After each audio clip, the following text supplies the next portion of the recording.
The weeks following the great harvest should have been the most joyous time in the long history of Umudike. Traditionally, when the barns were filled to the rafters, the village square would echo with the thunderous rhythmic sound of the Ikoro drum, and the air would be thick with the intoxicating aroma of roasted meat and fresh bubbling palm wine. But this year, the atmosphere was hauntingly different.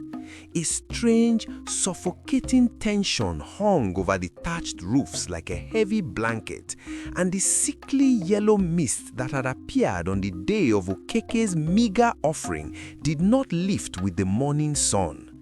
Instead, it thickened and cuddled, spreading like a slow, invisible poison from the edges of Okeke's lush farm towards the rest of the unsuspecting village.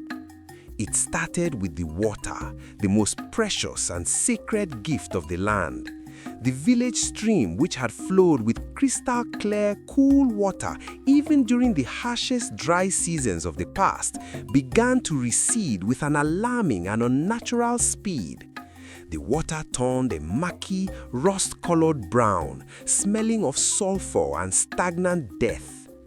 Within mere days, the fish, usually so plentiful that children caught them with their bare hands, were found floating on the surface by the hundreds, their scales dull and their eyes clouded over with a thick white film. Then came the grey blight. It was a fungus unlike anything the village elders had ever seen in their combined lifetimes. It did not start on the leaves of the plants like a normal disease. It seemed to emerge directly from the soil itself.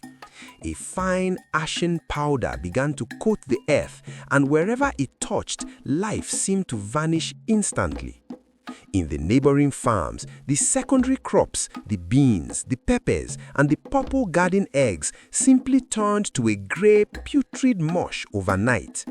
Even the mighty oil palm trees, the ancient symbols of endurance and strength, began to droop as if they were tired of living.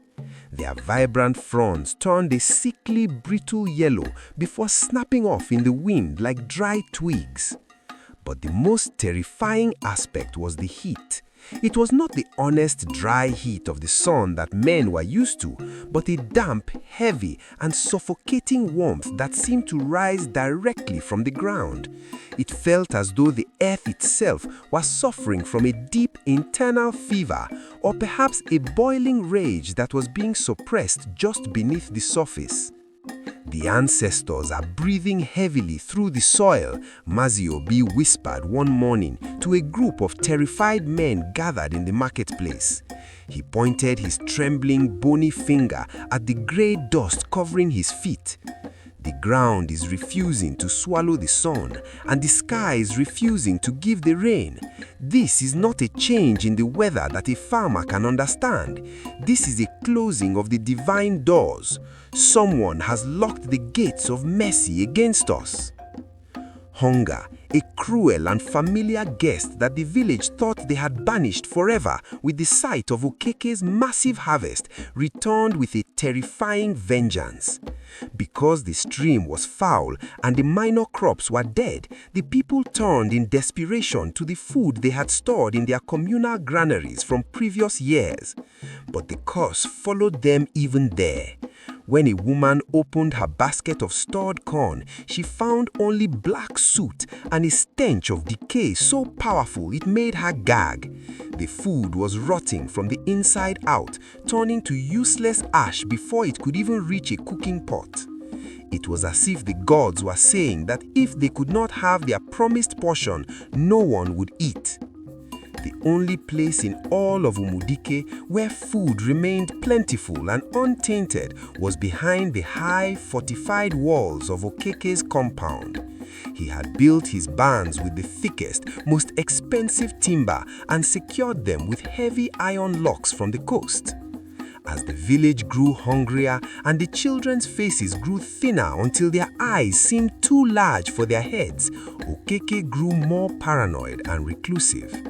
He stopped coming to the village square to share palm wine or stories. He stopped attending the meetings of his age grade. He sat alone atop his mountain of stolen yams, listening to the distant haunting sound of wailing coming from the huts below. He convinced himself that he was being tested by the gods and that his wealth was a sign of his unique superiority over the lazy masses. He did not tell his wife, Ma, that every single night he heard a sound like long nails scratching against the wood of his bed frame. He did not tell her about the voice that sounded like the rustling of dry corn husks whispering into his ear in the dead of night. Where is the half that was promised, O thief of the spirits? Do you think you can hide a mountain behind a molehill?